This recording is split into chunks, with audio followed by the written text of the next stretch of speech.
Baik, terima kasih atas kesempatan yang diberikan. Saya Elsa Magdalena Simanjuntak dengan NIM 220511030026 dari Fakultas Perikanan dan Ilmu Kelautan Universitas Samratulangi, Program Studi Ilmu Kelautan. Di sini saya akan membawakan materi mengenai kimia dasar. Yang pertama yaitu materi perkembangan teori atom. Perkembangan teori atom ini pertama kali dinyatakan oleh seorang filsuf Yunani bernama Demokritus pada abad ke-5 sebelum Masehi. Pada tahun 1800 mulai ditemukan beberapa teori atom. Yang pertama ada teori atom Dalton, yang kedua ada teori atom Thomson, ketiga ada teori atom Rutherford, keempat ada teori atom Bohr, dan yang kelima ada teori atom mekanika kuantum. Yang pertama yaitu model atom Dalton. Dalton menyatakan yang pertama yaitu materi ini terdiri atas partikel terkecil yang disebut atom. Atom tidak dapat dibagi, tidak dapat dicipta atau dimusnahkan. Yang kedua, atom suatu unsur mempunyai sifat yang sama dalam segala hal, baik ukuran, bentuk, dan massa, tetapi berbeda sifat-sifatnya dari atom unsur lain. Yang ketiga, reaksi kimia adalah penggabungan, pemisahan, atau penyusunan kembali atom-atom. Yang keempat, atom suatu unsur dapat bergabung dengan atom unsur lain, membentuk senyawa dengan perbandingan bilangan bulat dan sederhana. Model atom Dalton sendiri seperti bola pejal. Dasar teori atom Dalton dikemukakan oleh Dalton pada tahun 1803. Yang menyatakan 3 hukum. Yang pertama yaitu ada hukum kekekalan massa yang dikemukakan oleh Lavoisier.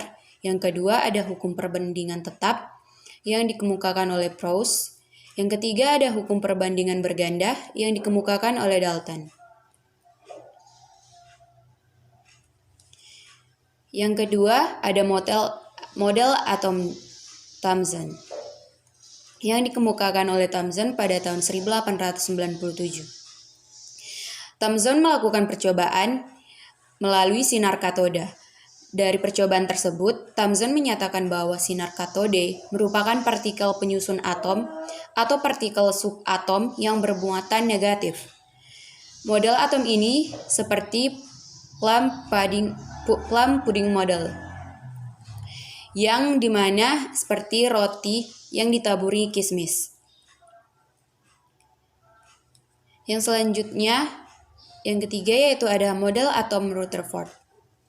Model atom ini dikemukakan oleh Ernest Rutherford pada tahun 1910. Ia menyatakan bahwa model atom seperti sistem tata surya dan persis seperti planet yang mengelilingi matahari.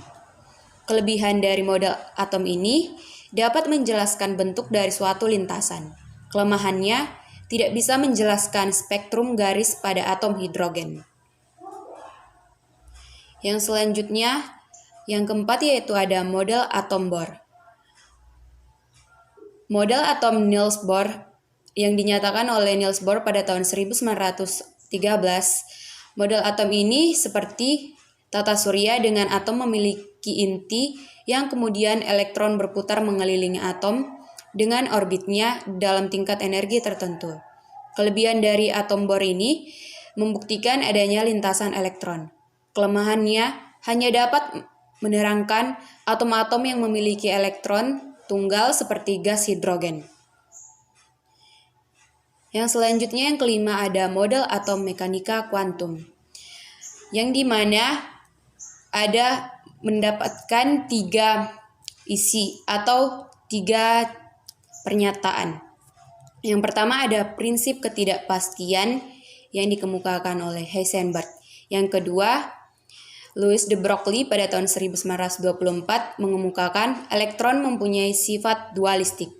Yang ketiga, Erwin Schrödinger pada tahun 1927 menyatakan persamaan gelombang yang melibatkan perilaku partikel dan perilaku gelombang dari elektron.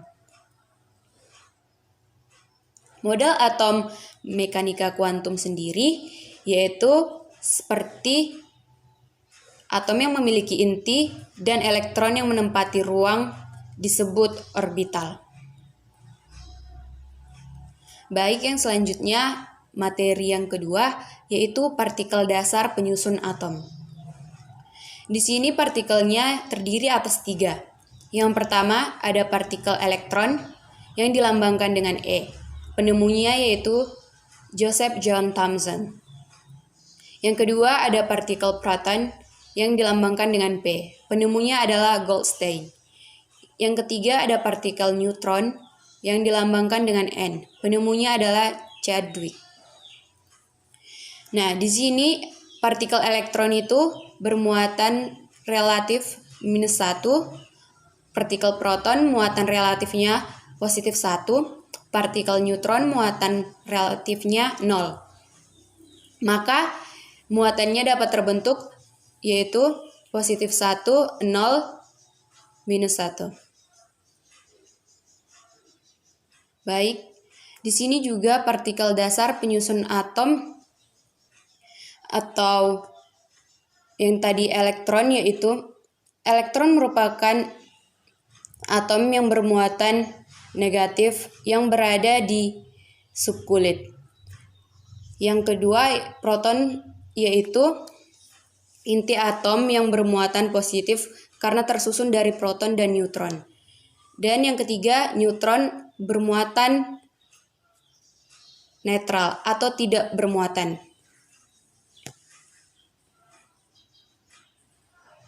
Yang selanjutnya yaitu ada bilangan kuantum. Bilangan kuantum menggambarkan posisi elektron dalam suatu atom berdasarkan model atom mekanika gelombang. Digunakan istilah bilangan kuantum. Di sini bilangan kuantum yang pertama yaitu bilangan kuantum utama yang dilambangkan dengan N.